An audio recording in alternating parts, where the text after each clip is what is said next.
You all know Mr. Bharat Doshi. He's a very nice and kind person. So I think he was a little extra kind to me while, in the opening remarks.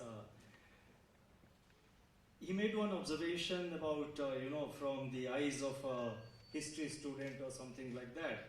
But I think it just occurred to me that a little while ago, we all witnessed history being made when the chief of ISRO proudly announced that India is now on the moon. And I join all of you in complimenting the entire team of ISRO and the scientists and everyone who has been associated with the success of this project.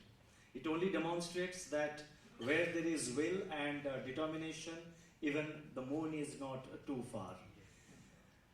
Srimati Pratima Doshi, Chairperson, Lalit Doshi Memorial Foundation, Sri Ajit Nimbalkar, former Chief Secretary and Trustee of the Foundation, Chief Secretary Sri Manoj Saunik, Sri Bharat Doshi, Sri Anil Bhandari, Joint CEO MIDC, other trustees of the Foundation who are seated in the audience, representatives from the media, ladies and gentlemen. I am deeply honored to have been invited to deliver this lecture in memory of Sri Lalit Doshi, an eminent civil servant whose sudden demise at an early age, nearly 3 decades back, was a great shock to many, including and in particular to those in the state of Maharashtra. Sri Doshi, Lalit Doshi, I'm sorry. Sri Doshi is fondly remembered as unassuming, sober, hardworking and extremely competent by his colleagues and contemporaries. In his distinguished public service career spanning more than 27 years, he held several key positions both in the state and central governments. As Secretary Industries Government of Maharashtra during 1992 to 1994, till his sad demise in January 1994, he played a critical and pivotal role in formulating the new industrial policy for the state of Maharashtra. I can personally relate to Sri Lalit Doshi and the challenges he would have encountered as Secretary Industries, as Bharat just pointed out, because I served as Industry Secretary, Government of Tamil Nadu on 2 occasions, and as Joint Secretary Industries in Tamil Nadu government almost the same time when Lalit Doshi was acting as the Industry Secretary of Maharashtra. The 1990s held out great promise for the industrial sector in India, following the delicensing of industries and initiation of economic reforms in our country. In tandem, the Indian rupee was devalued to improve the competitiveness of the Indian economy. New opportunities for investment were opening up as domestic and foreign investors began looking at expanding their footprints in India. The Bombay Club took some time to adjust to this new reality, but I think the Bombay Club eventually adjusted very well over a period of time. In this milieu, there was growing competition among states to attract investments on the basis of their fundamentals, their supporting infrastructure, quality and availability of skilled manpower, and other relevant factors. That was the decade and the following decade when I think the industries departments of every state government, particularly of the states of Maharashtra, Gujarat, Tamil Nadu and a few states which were more industrially advanced than the others, there was intense competition among the states to attract new investments into their respective states. So I can imagine the role Sri Lalit Doshi would have played in the industrialization of the state of Maharashtra, and talking to some of his colleagues and also listening to what has been mentioned here and described by Bharat Doshi and also Mr. Nimbalkar, I can get a sense of his deep commitment and the result that he produced for the state of Maharashtra. Recognizing Sri Lalit Doshi's contribution to the development and well-being of the state and the country at large, I have chosen the topic Building Blocks for a Sustainable Future as the theme of my address today. Sustainable future would mean sustaining and strengthening the growth momentum of the economy without creating inflationary pressures and other macroeconomic imbalances, while remaining inclusive and climate sensitive. I would like to begin by dwelling upon the role of a central bank in the economic development of a country and highlighting the current macroeconomic context, and then touch upon certain supporting pillars for a sustainable future. Among the a strong and a dynamic central bank acts as, there's a slight reflection here, so it's all right, I'll manage it. A strong and dynamic central bank acts as a critical building block for a country's progress.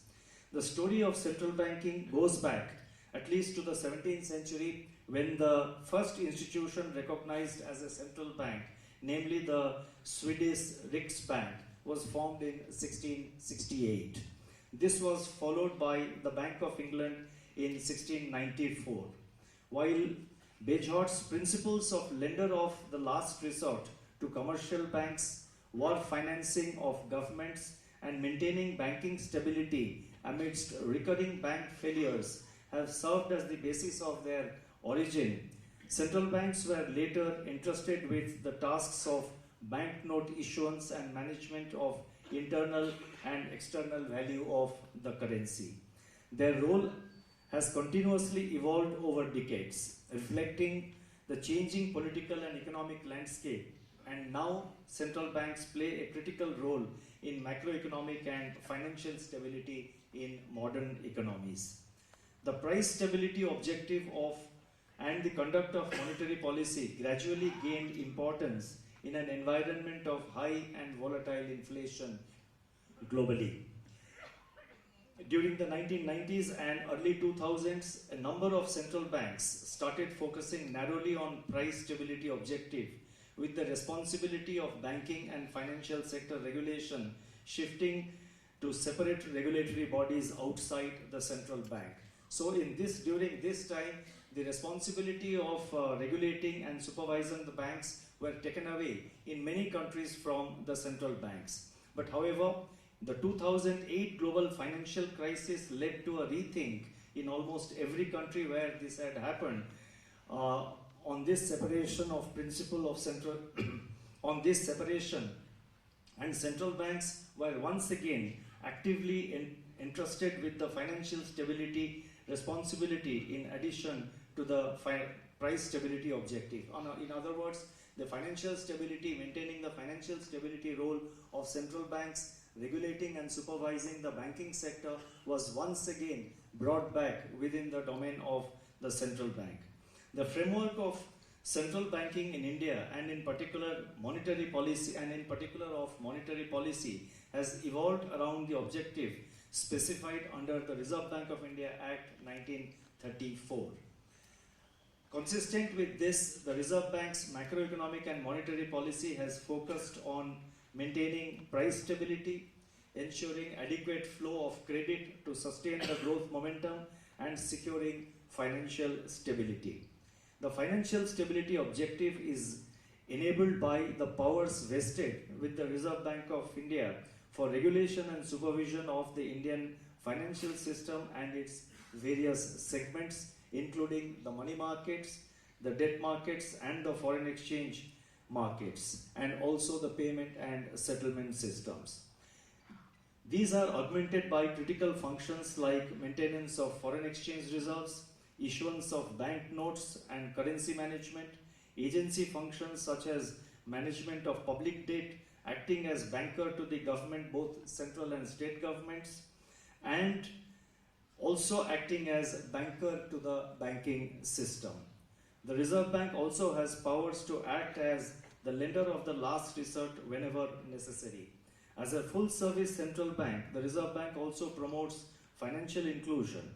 In all these areas, we have continuously strengthened our capabilities over the decades in tune with the transition of the Indian economy from a state-dominated system in the 1950s, 60s, and also in the 70s to a growing market economy from the 1990s onwards.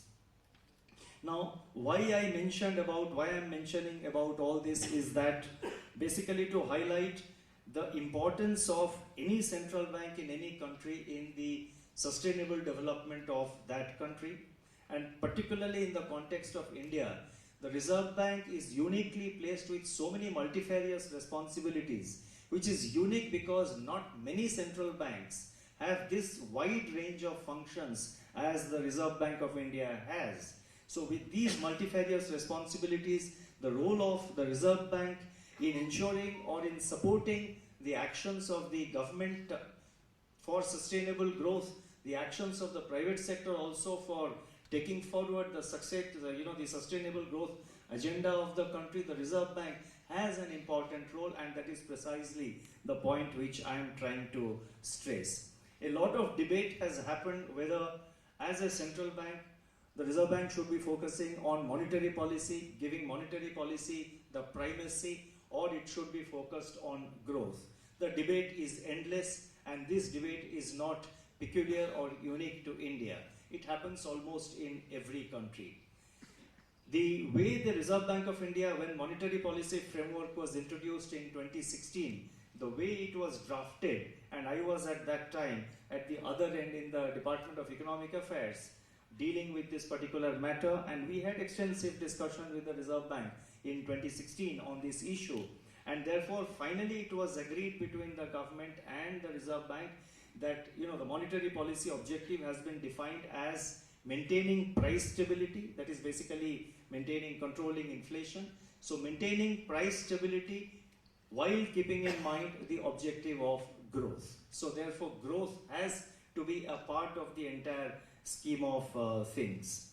And so therefore in an economy like India, which is aspiring to become an advanced economy, an economy which has got tremendous growth potential in the next few decades, I think the role of Reserve Bank has become that much more important. And I'm not for a moment belittling the importance of price stability, because price stability has to form the basis of sustainable growth. Without price stability, any growth which you try to achieve in the short term will only have a short life. So therefore, price stability is absolutely essential for maintaining the momentum of growth and for sustaining a country's GDP growth.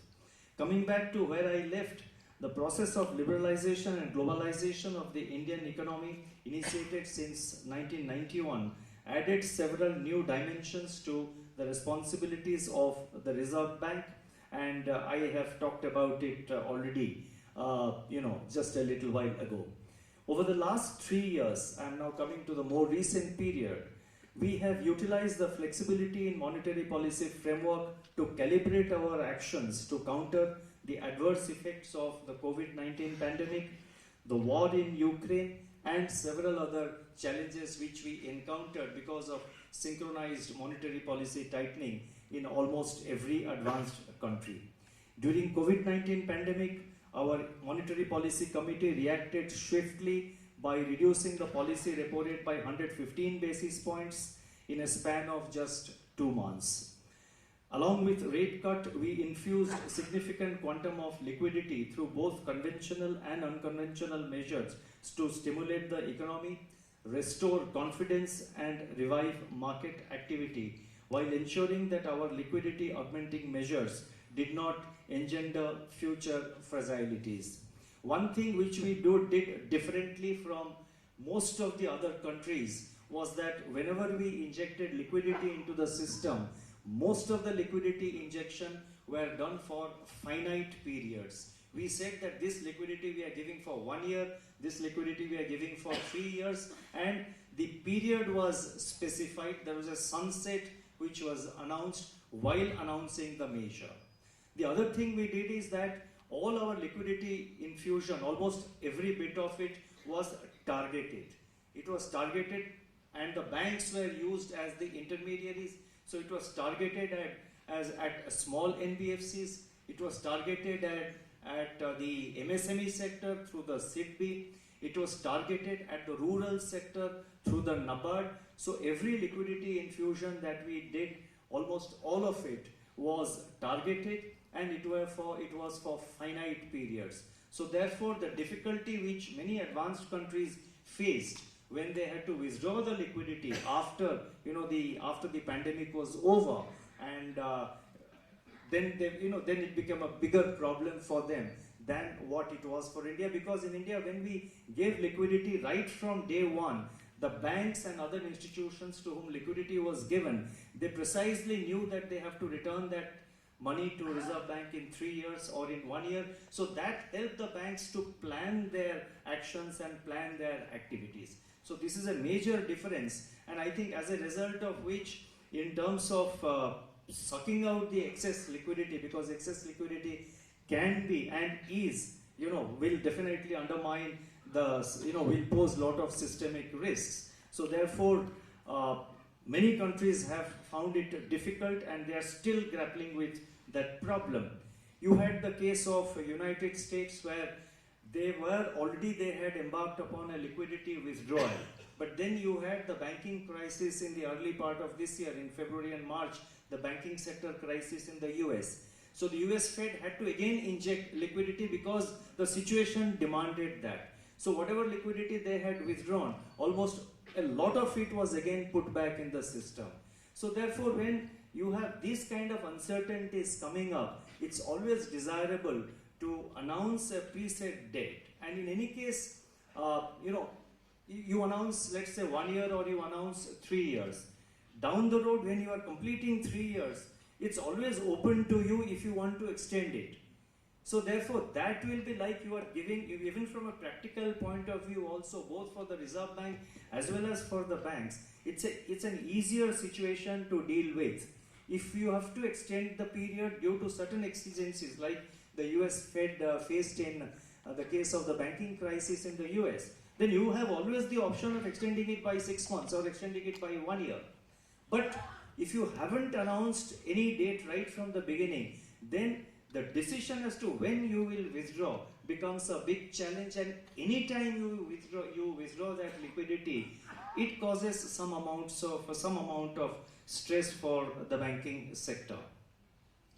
Now, recognizing the need for strengthening financial stability, the Reserve Bank has taken a number of initiatives to revamp the regulation and supervision of the banks, NBFCs and other financial entities by developing an integrated and harmonized architecture. The supervisory approach is now geared to effectively address the root cause of vulnerabilities and identify any buildup of potential risks. We engage regularly with all regulated entities to identify incipient signs of stress and deal with them at an early stage. We have been focusing on constantly improving governance and the functions of compliance, risk management and audit in banks and other financial institutions. The Reserve Bank is leveraging on data analytics and carrying out periodic off-site analysis to provide sharper analytical inputs to its on-site supervisory teams. An early warning framework has also been developed. A new SupTech initiative, that is for supervision, with the name Daksh, has been launched. A college of supervisors has been set up to upgrade the supervisory skills of the regulatory and supervisory personnel. Recently, we launched a centralized information management system, or SIMS, which is our next generation data warehouse. Similarly, digital payment security control guidelines have also been issued, and we were perhaps one of the first central banks, among the few central banks, who have issued regulatory guidelines for digital lending. And several other initiatives have been taken, so I'm not going into each of them, so I'm leaving it, those of you who are interested, a copy of the speech will be uploaded in the website of the Reserve Bank, so you may have a look at it, and I can perhaps see many students sitting in the balcony, so you can access it from the website of the Reserve Bank. While pursuing all these reforms, the Reserve Bank has also made conscious efforts to improve systemic resilience and efficiency by maintaining external stability and building forex reserves.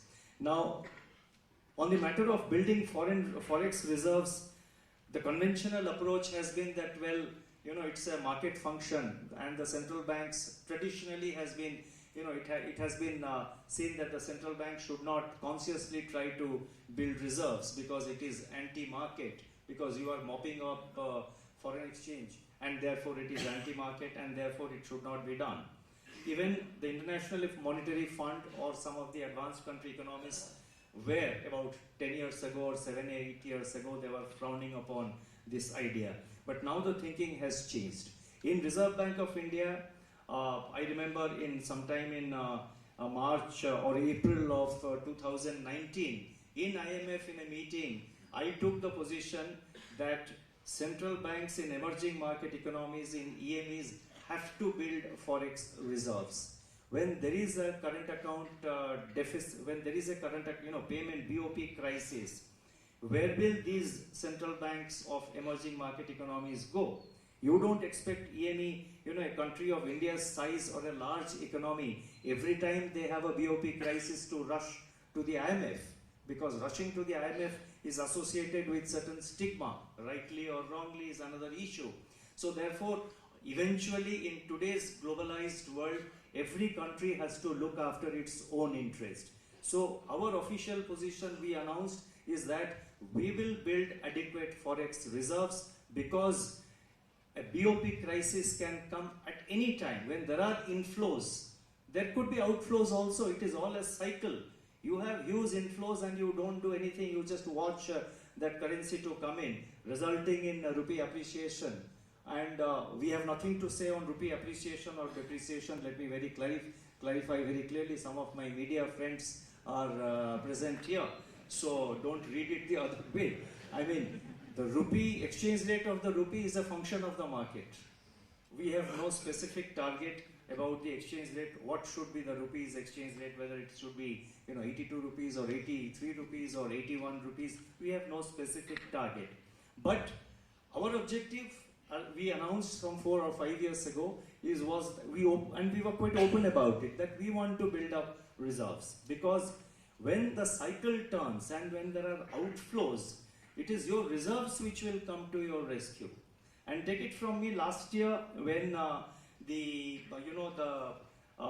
year when the Ukraine war started, there were heavy outflows from many countries, including India, particularly emerging market economies.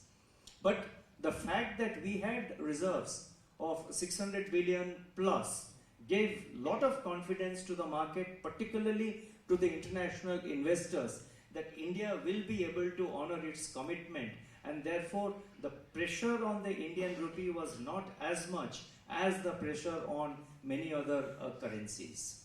And even at that time, the fact that we had 600 billion plus reserves helped us to maintain an orderly depreciation of the Indian rupee.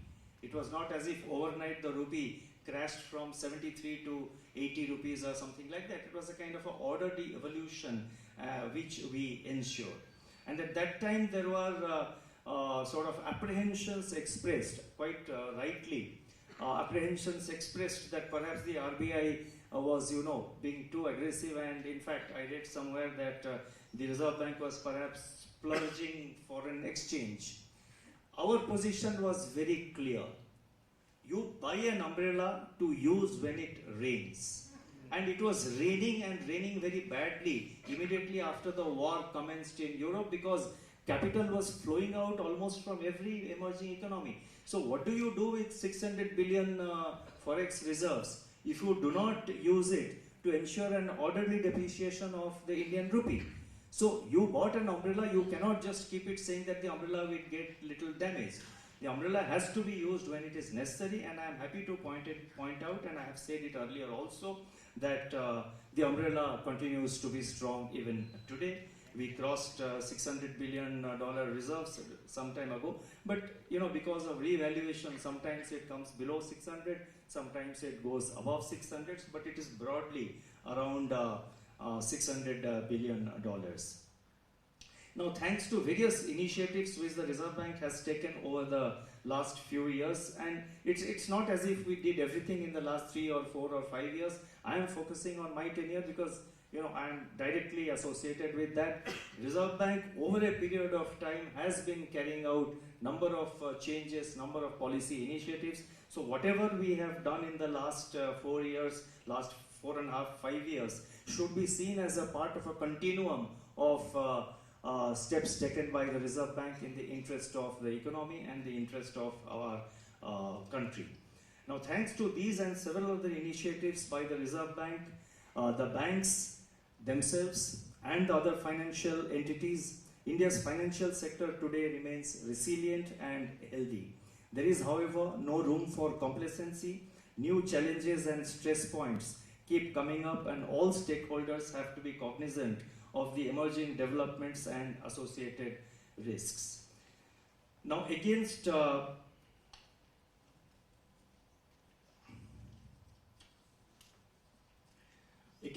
this backdrop, and also as a backdrop to the building blocks for a future growth, let me turn briefly to the current macroeconomic scenario, starting with the global environment. The global landscape is witnessing major structural changes. The process of globalization has slowed down and is drifting from multilateralism to bilateralism and to geo-economic fragmentation. Friendshoring and reshoring have become more pronounced. Global supply chains have been under pressure, which, along with rising global commodity prices, contributed to multi-decadal high inflation in 2022. The resultant aggressive monetary policy tightening has dampened the global growth outlook. Tight financial conditions and volatile capital flows are accentuating the impact of the global slowdown on the prospects of the emerging and developing economies. Headline inflation is now easing unevenly across countries, but remains above the target in the major economies.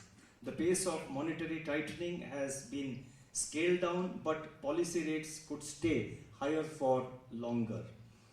And this can happen in several countries. I'm not referring to India now, I'm referring to several countries. On India also, I have said this in my monetary policy statement, that as things look, we are perhaps looking at a situation where it could be, the policy rates could remain high for long, but I'm not giving any indication as to what we will do in the next monetary policy, which is of course more than a month away, because it all ultimately depends on incoming data and what they suggest for the future. Even as the grim prospects of hard landing have receded, I'm talking global, global growth is likely to remain low by historical standards in the medium term. With increasing climate change risks, the development of climate-friendly technology, new and renewable sources of energy, and sustainable agricultural practices would shape our future. The pace of progress in all these fronts need to be hastened. Amidst such volatile world environment, India stands out as the emerging growth engine for the world. India's real gross domestic product recorded a growth of 7.2% last year, surpassing its pre-pandemic level, that is the level of 1920 level, by 10.1%. Overall, the conditions are favorable now for the growth momentum to continue and the capex cycle to gain momentum in 23-24. Opportunities are now promising and can be utilized to propel our economy to a higher growth trajectory. The challenge of high inflation, however, still persists and has to be effectively addressed. After reaching a low of 4.3% in May 2023, headline inflation has risen to 7.4% in July, driven by surge in tomato and other vegetable prices. The July print, which was released after the monetary policy meeting on 10th August, was on the higher side compared to the earlier estimates. Prices of vegetables surged by 37.3% year on year, led by an increase of more than 200% in tomato prices.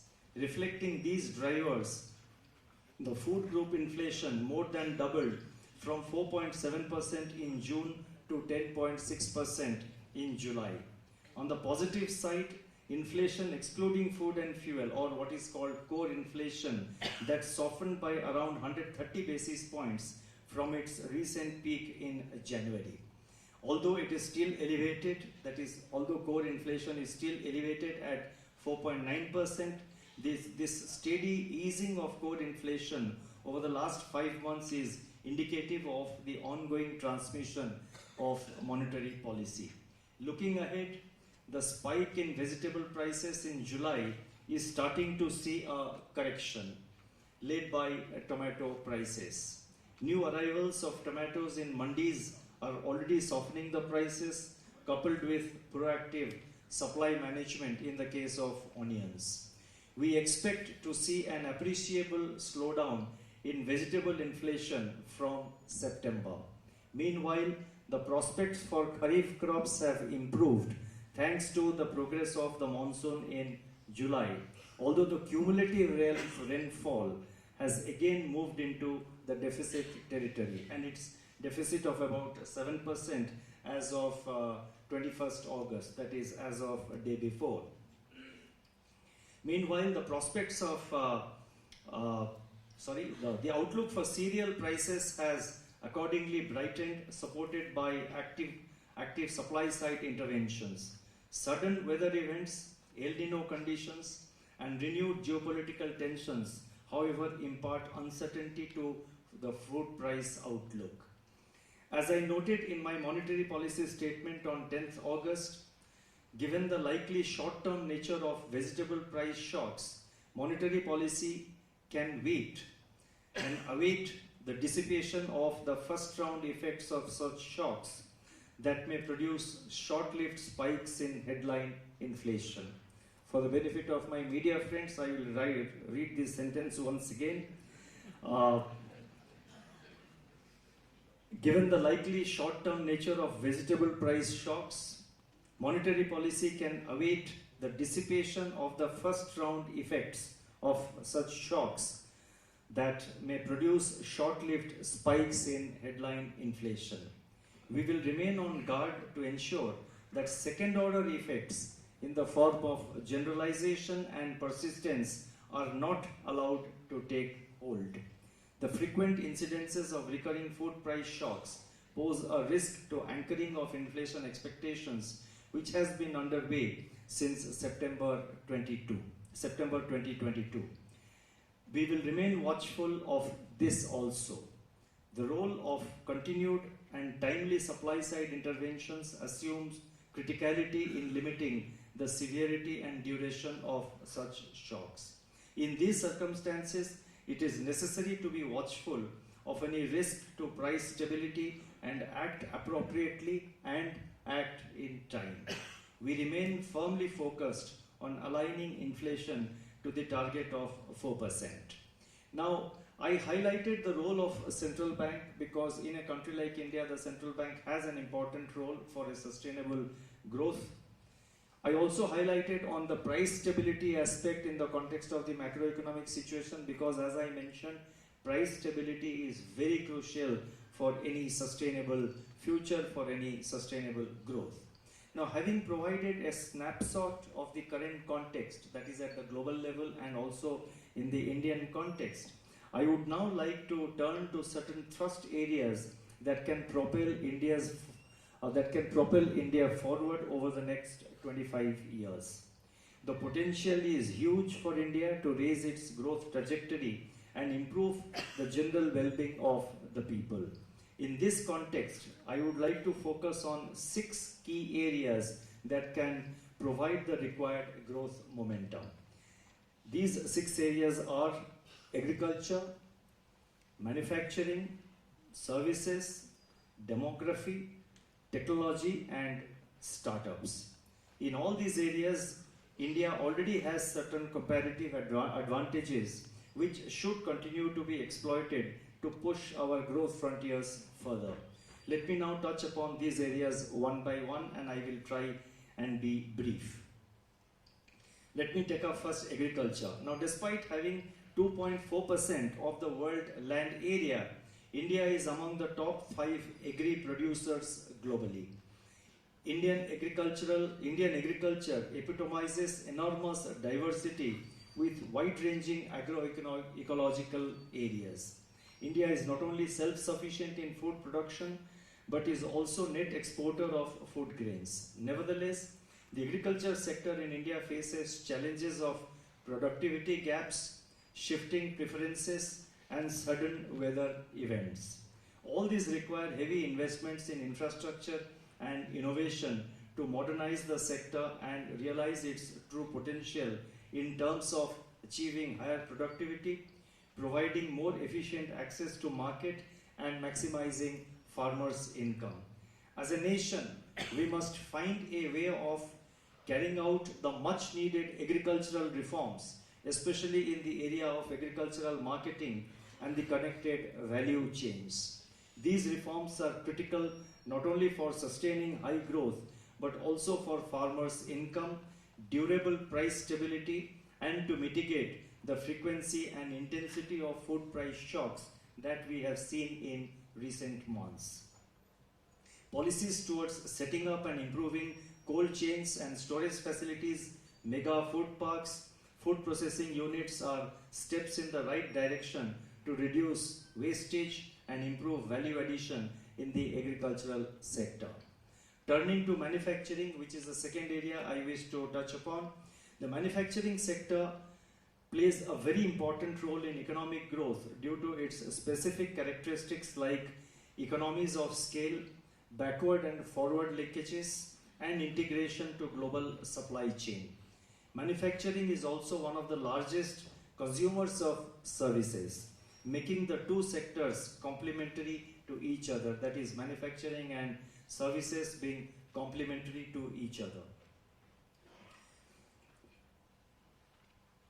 Contrary to the conventional growth paradigm in which an economy transitions from agriculture to manufacturing and then to services, India has directly leapfrogged from an agrarian to a service-led economy.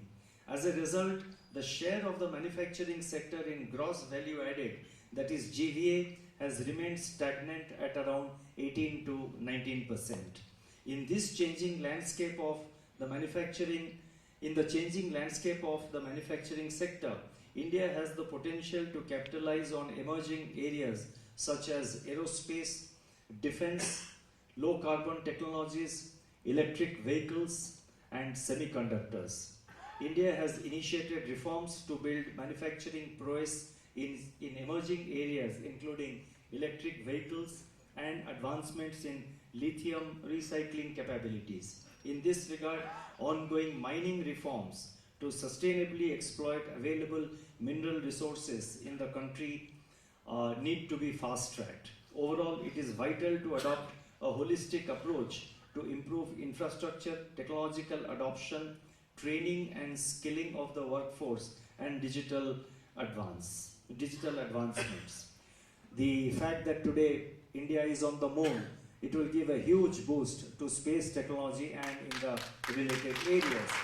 So this is the kind of development which India is now witnessing silently, quietly. A lot of things are happening, and the mainstreaming of these kind of initiatives over a period of time is what will bring in investments, is what is expected to bring in new jobs to the economy. Now there are various service industries, etc., tourism, education, etc., which I am not touching upon. I would like to be brief and the India's business. But one thing which I would like to mention is with regard to the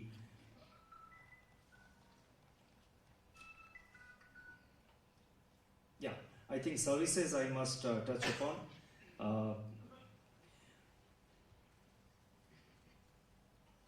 So I have touched upon manufacturing services. I thought I'll skip, but I think that's very important. Let me just be very brief and touch upon it. Now, India's emergence as one of the fastest growing economies in recent decades is largely attributed to the rapid growth of its services sector. The contribution of services to gross domestic product, that is GDP, has been more than 60% in 2014-15. And this has been so since 2014-15. India emerged as the 7th largest service exporter globally in 2022, up from 21st position in 2001. So we were 21st in 2001, and last year we reached the status of being the 7th largest services exporter globally. India has played a leading role in establishing global service networks and has become a global hub for information technology and business process outsourcing, that is BPO services.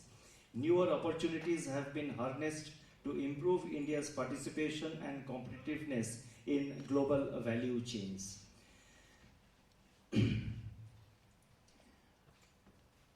Now, India's services exports are growing rapidly owing to its status as the preferred destination to set up global capability centers, that is GCC by multinationals.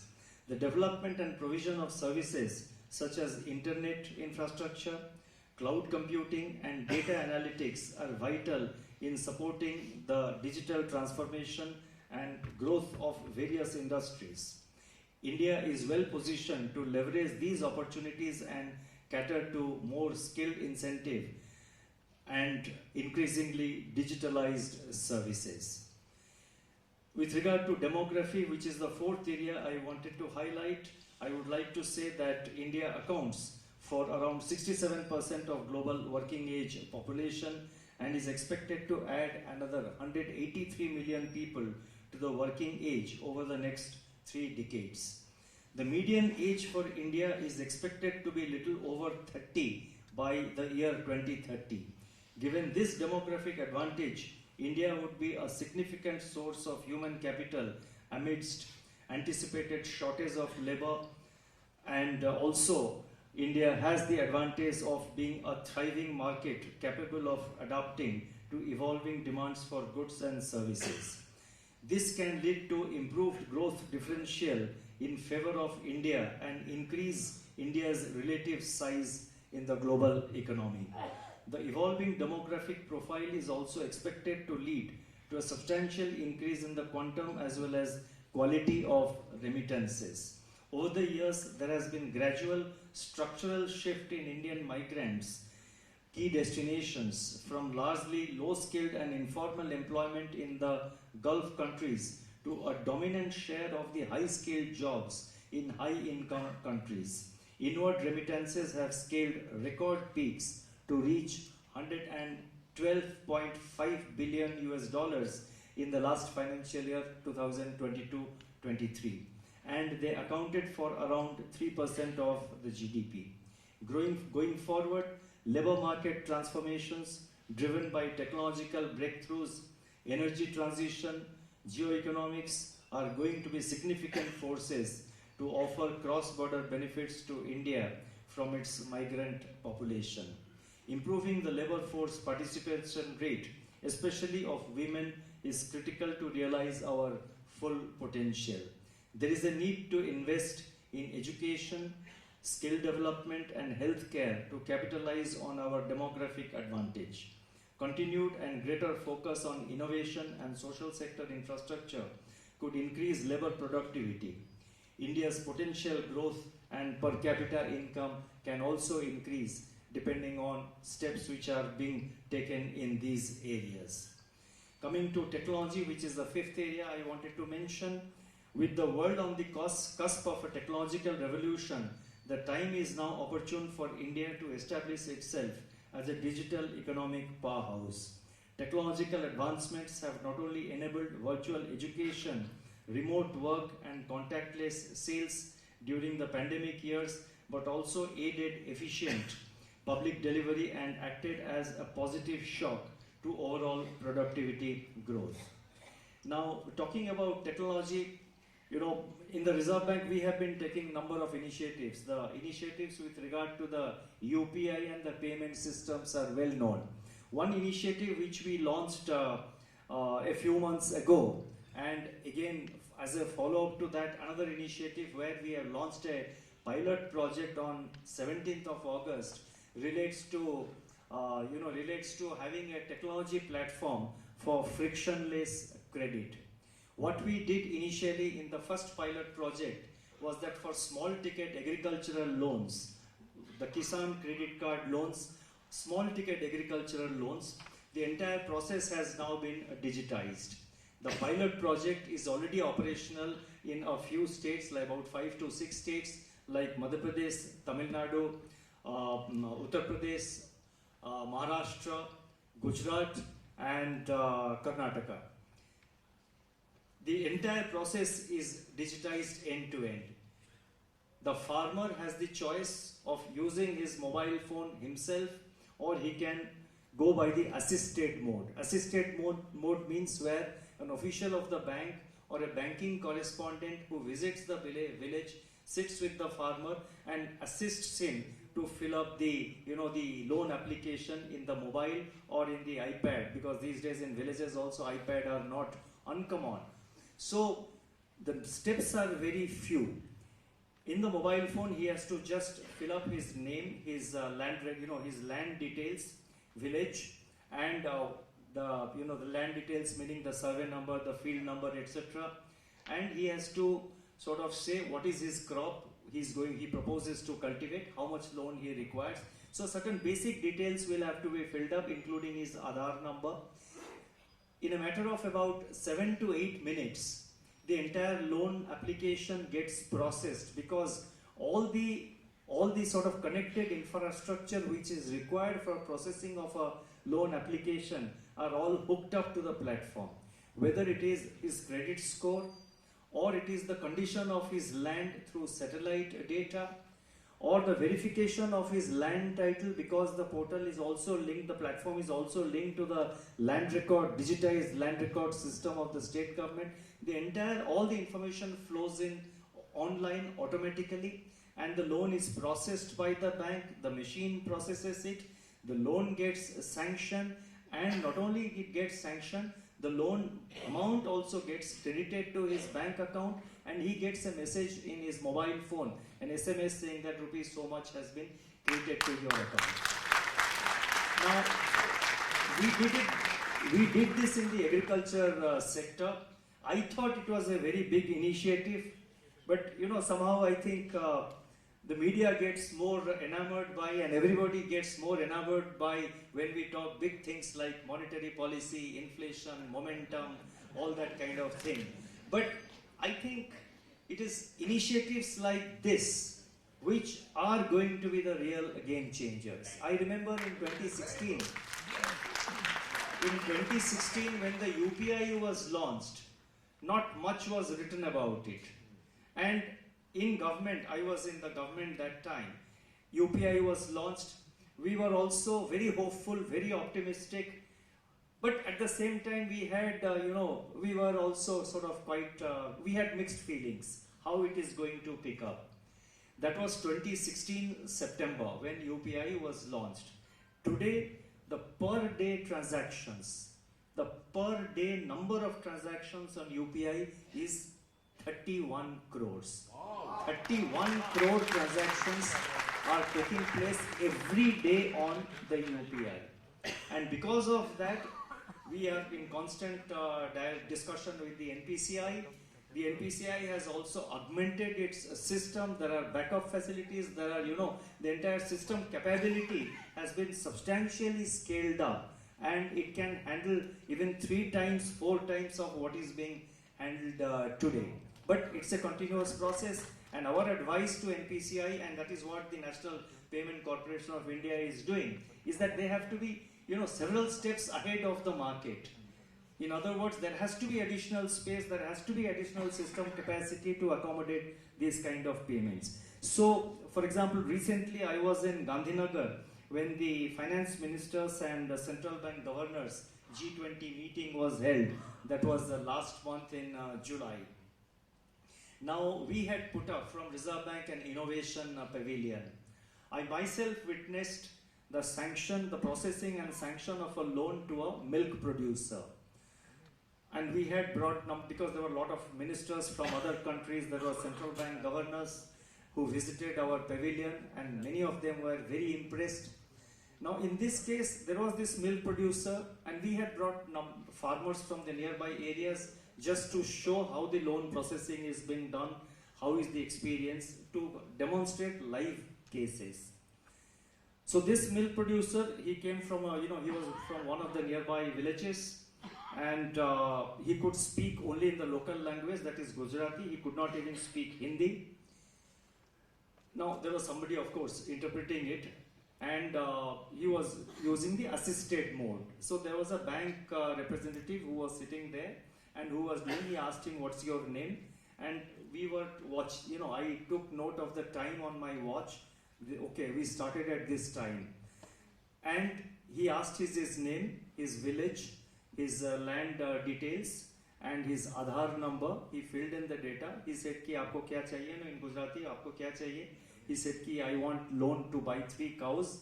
So he put cow. He said, which variety cow? So the system offered, on the screen, the system offered all the varieties of cows, whether you want to buy this. So he was told, ki dekhiye, ye sab variety hai, aapko kaun sa chahiye? So he said, ki I want this one. So he clicked that, and he said, how many cows you want to buy? He said 3. So the scale of finance for 1 cow was 60,000 rupees. So he says 3. So immediately 60 into 3, 1,80,000. And then in the meantime, his entire application was being processed. And then he said, I told him, he said, look, you are buying 3 animals, 3 cows, this variety. The loan that you are taking is 1,80,000, and then the service charge is this much. It was very nominal amount. That also was shown. This is the service charge. That was also shown. So therefore, this much money is now being credited to your account, and so much is being deducted. The service charge got deducted, not added. The service charge got deducted.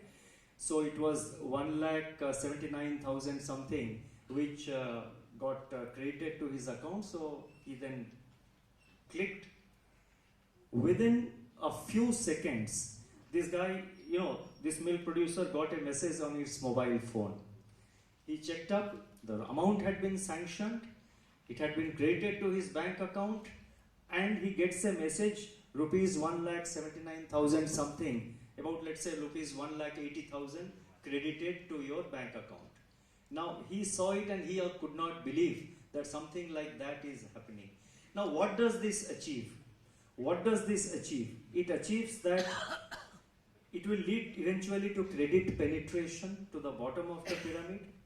It will ensure that the milk producer or the farmer, particularly the small and marginal farmer, doesn't have to make innumerable or multiple visits, not innumerable, but multiple visits to the bank. At least 3-4 times he has to go. Sometimes some records have to be produced, sometimes some records are incomplete. Then he has to produce some certificate from the revenue office. So therefore all that details has been cut out, and every day he goes to the bank, he spends at least half a day going, coming and waiting there. So that time is also saved. So the access to credit becomes much easier, and we have now launched on 17th of August a digital platform. We have launched a digital platform, a technological platform for frictionless credit, and we are targeting, it's on a pilot mode now.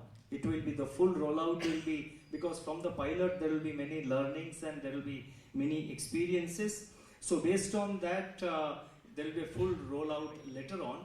But in this pilot project which we have launched for frictionless credit, our target is to reach, to cater to the retail loans and to the loans to the MSCs, that is to the small SMEs, the small and medium enterprises. So this is the kind of things which technology can do, and just imagine the potential for growth, the potential for creating employment which all these technologies have. And in this context, not only the harnessing of modern technology, but also I think innovation and startups have a major role. The recent breakthrough in artificial, and this is something which not only the big companies but also small entrepreneurs not only can achieve, but they are achieving. The recent breakthrough in artificial intelligence, not by a big tech company, but by a startup, that is the OpenAI, speaks volumes about the power of startups in ushering in technology-driven economic prosperity. The startup investment outlook in India remains positive. It's encouraging that many startups are focused on small and medium businesses, financial inclusion, access to affordable healthcare, better education, and higher earnings as their core value proposition. The time is now ripe for targeted development of startups in high-end, high-tech domains such as quantum computing, smaller modular reactors, AI-based defense equipment, biotechnology, rare earths extraction, battery technology, oceanography, and space exploration.